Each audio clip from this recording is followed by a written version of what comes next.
something from the previous episode. So basically, there was a character called Jezebel who was going to be married to James, and she referred to James's mother as Mother. Now, I then insinuated that that must mean that this character, Jezebel, is James's sister, and that James's parents are trying to get him to marry his sister. You know, because part of the point of this series being satirical is that I will often exaggerate minor points for a humorous effect. I even had the comment section Brainiac follow up with this. Well, actually, Liam, I think Jezebel was calling James's mum Mother because she's going to be Jezebel's future mother-in-law. Now, I thought me writing in the script for that character to say that in response to me was my way of showing you guys that, yeah, I know, they're not brother and sister, but it's funny to laugh at the idea that that's what that meant. Let's see how you responded to it.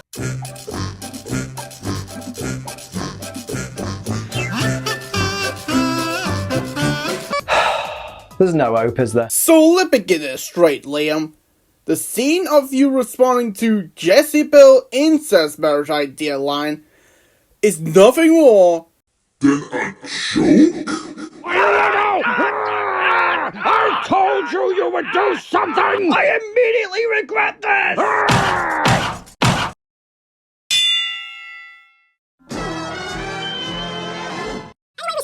With a little exposition. As you're looking through the Pokedex for information on Farfetch'd, as Brock reckons there's a rumour that once been spotted in the area. According to the Pokedex, Farfetch'd makes a delicious meal, especially when cooked with meat. Okay, so this isn't a vegan-friendly episode because the Pokedex just straight up implies that you don't catch a Farfetch'd and use a bowl, you catch it for dinner. Also, I really like that he adds the when cooked with meat line, because imagine the poor sod who goes to all the trouble of finding and catching a Farfetch'd, and then right as he goes to cook it, he goes, oh no, I forgot the meat. Psyduck does nothing more than simply look at Misty, and she goes straight in with the old, I don't have the energy to deal with you. If I have to look at that face, I'm gonna get a headache. Misty, mate, the poor thing only looked in your direction. Don't be such a bitch. Misty's back to being an arsehole. Pass it on. Honestly, Misty being a dickhead isn't even a WTF moment anymore, is it? Also, did she say energy?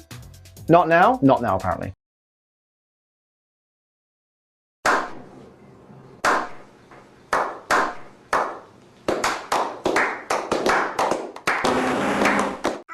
The supposedly near extinct Pokemon Ash and Brock were hoping to find has turned up just as they leave. How incredibly unexpected! Oh, just FYI, I know some of you guys aren't great at detecting where you sarcasm in these videos. That was it right there. Direct quote from Misty when she sees Farfetch'd. Ha! That's the coolest Pokemon ever! This, coming from a girl who will one day own a Poliwhirl. What was that? Sorry, did I hear that right? Because the way he just said that, did Liam just insult his boyo? I don't know him. The Farfetch'd runs away and Misty chases it on foot. Almost like she forgot that she literally has a Staryu and a Starmie, both of which are faster than Farfetch'd and could probably just battle it. Misty bumps into this guy. Now, spoiler alert, he's a Pokemon thief. We just don't know it yet. But the WTF moment here is obviously in order to steal Misty's Pokemon, he needs Misty to stop running. But instead of setting up a tripwire or using some kind of trap or just sticking his leg out to trip her up, he sacrifices his own body by standing in her way. I get that he wants this situation to look like an accident, but there's got to be a better way than this. You could have fallen over, cracked your head and died, mate, all in the name of stealing Misty's Pokemon? It's not worth it, mate. They're all Okay, first off, Liam, they just landed on their asses, not their head, since he is trying stealing things without being suspicious. Second, Did you seriously just said this guy should put a trap wire trap in a forest? Because I'm pretty sure that's an illegal trap, man. forget Churn Rose, Liam is dangerous. And yes, I had to brush my mouth because I had to say that out loud. Hey, I'm gonna die. Round 2, fight. Why, you little double-cross me, will ya? It's not my fault, I swear! Shut up, that chap! The guy hands back Misty's backpack and notice this is the only backpack we see in this scene, so when the supposed soon-to-be-discovered switch happens, I have absolutely no idea. Kid's a bit of a magician. Misty goes back to camp and explains to Ash and Brock that she tried to catch a Farfetch'd that she found, but Ash and Brock instantly get mad at her and start accusing her of sneaking around behind their backs. Is Misty not allowed to do things without the express permission and supervision of her male chaperones now? Sexism. That's not very protagonisty, lads. It's revealed that Misty must have picked up the wrong backpack, which is impossible because she was the only one with a backpack in the previous situation, but okay. But now, instead of Pokeballs, her bag is full of Ferrero Rocher. Not a bad trade, to be honest. Yeah, you say that like we don't see this scene where there is a rocks in it. Plus it would make a whole lot of sense you say that's racist because, you know, they look like baked potatoes. That racist bastard! God damn it! Well, I guess we are gonna have to use the bridge. Oh, so it turns out the thief had a backpack that was identical to Misty's, and that's how he made the switch. Imagine bumping into a potential victim who had the exact same backpack as you, making your theft so much easier. God, you wouldn't believe your luck if you're in, would you? Oh, if you don't mind, just smack a little like on the video, please. The last episode of WTF got to 2,500 likes. Let's see if this episode could do better. That'd be cool. Thanks, only takes a moment. Also, if you're new here, feel free to hit subscribe button, turn on notifications so you never miss any of my content, including WTF moments, because like a few thousand of you subscribe recently. It's been really cool, so thanks. Anyway, the guy looks into Misty's backpack and exclaims 5 Pokeballs and says that this must be all of her Pokemon. Okay, firstly, you can't be certain that that's all this girl's Pokemon. She might have 6 Pokemon, some of which are in the PC box, and just been traveling with 5 so that the next Pokemon she catches instantly joins her party. Secondly, if the only Pokeballs in Misty's bag are the specific Pokeballs for Staryu, Starmie, Horsey, Psyduck, and Goldeen, was she not carrying any spares? Was Misty not planning on catching any more Pokemon while she was out and about on this adventure? Say that while that scene where we can see Misty's bag has a zipper on it. In fact, you had a screenshot of it while you understood how he did a switcheroo. Oh, so it turns out the thief had a backpack that was identical to Misty's, and that's how he made the switch. Imagine bumping into a potential victim who had the exact same backpack. We gotta look inside the Pokemon Thief's tent, and it's filled with various backpacks. Now, these could be from other trainers, but they could also just be more decoy backpacks. And honestly, with the amount of money this guy probably spent on decoy backpacks to fool other trainers, he could have just bought some Pokeballs, or even paid someone else to catch a Pokemon for him. Team Rocket turn up, also looking for a Farfetch'd, and Jessie reckons people are spotting Farfetch'd in this forest all the time. See, that's weird, because we were told that Farfetch'd is rare and near extinction, so where's Jessie getting this intel from? Oh gee, it's almost like Jesse is an idiot and say that because James, the one who researched it, said it. The thief turns up and offers to give Team Rocket his Farfetch'd, pretending that he's tired of raising Pokemon. He also mentions he has a Staryu and a Starmie they can have too, but how does he know what's inside those Pokeballs without opening them? That's something I've never really understood in Pokemon, because all the Pokeballs look the same, so how do you know which ball is for which mon? Part of me likes the idea of him checking each ball by sending out the Pokemon, seeing what it is, and then quickly returning it to its ball. Just like, go! Staryu comes out. Staryu's just like, wait, you're not Mr. Return to ball. Yeah, that's probably the reason. The thief leaves Team Rocket to the riverside, and then says he left something to camp and runs off, leaving Team Rocket with Farfetch'd, a bag of Pokeballs, and a boat nearby. He's actually filthy rich and he's just bored out of his bloody mind, so he's acting out and trying to mess with people for his own entertainment. Poor, misunderstood, sadistic wanker. Direct quote from Meowth. Letting Team Rocket guard your Pokemon is like letting your cat guard your canary. Meowth, this is the Pokemon world. What the hell's a cat? And what the hell's a canary? You had a point about a canary, but Liam, Meowth is a cat. After the boat sinks but then resurfaces capsized, Team Rocket grab onto it, and they also notice their Pokeballs floating in the water. Okay, first, why do they not have their Pokeballs somewhere more secure? You know, like attached to their clothes or something, or up their assholes, or in a literal rucksack they stole from the kids? It just seems weird that they'd be in a position where they could just float away. Secondly, and I mentioned this before, how can they tell that those Pokeballs are specifically the ones that contain their Pokemon? Like, what is it about a specific Pokeball that lets James know that his weaving is in there? And thirdly, Jessie exclaims, Arbok and Lickitung are floating away. Arbok and who, Jessie? Lickitung. But you don't own a Lickitung yet. Well, actually, Liam, Jessica just heard Lickitung in the episode Princess vs. Princess, which takes place before this one, but you haven't covered it yet because you messed up the episode order.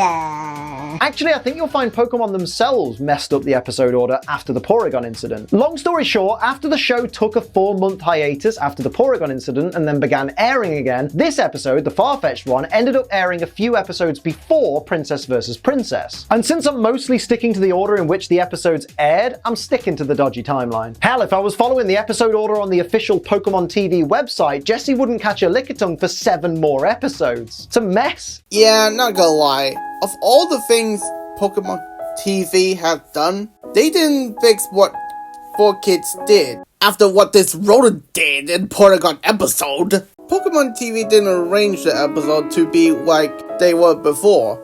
And by the look of how they did arrange in their YouTube channel, after losing official website, it seems like they didn't fix what that episode did. I am afraid what happened if Pokephilics lose the official website too.